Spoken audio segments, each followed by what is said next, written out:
President Moon Jae-in was kept busier than ever during the long holidays. Over in New York, he has been updating UN members on the progress Seoul has made with Pyongyang.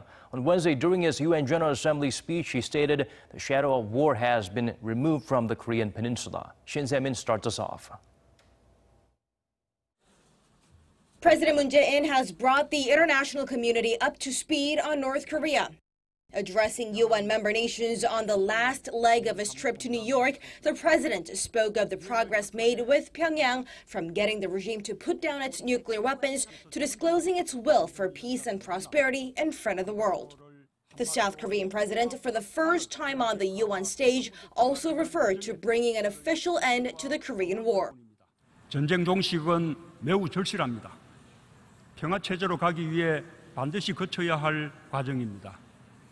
앞으로 비핵화를 위한 과감한 조치들이 관련국 사이에서 실행되고 종전선언으로 이어질 것을 기대합니다. Adding to his case for a peaceful Korean Peninsula, President Moon revealed his administration's plans to utilize the joint economic potential of the two Koreas. He mentioned his previous proposal of setting up a rail network including the North and the U.S., which would, in theory, connect the two Koreas to other Northeast Asian nations, just like the coal and steel community that paved the way for the creation of the European Union. 동아시아 철도 공동체는 향후 동아시아 에너지 공동체와 경제 공동체, 더 나아가 동북아 다자평화 안보 체제로 이어질 수 있는 출발점이 될 수 있을 것입니다. He added through such plans, the Koreas will help reinvigorate the stalled economic potential of East Asia, the part of the world that accounts for a quarter of the world's economy.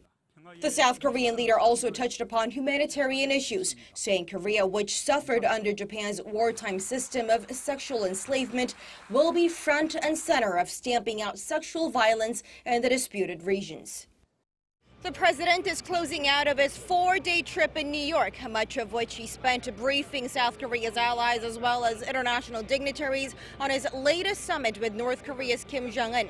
What's next is to see those seeds of diplomacy bear fruit, perhaps starting with full international backing for a new economic plan on the Korean Peninsula while waiting on the next Kim-Trump summit. Shin Se-min, Arirang News, New York.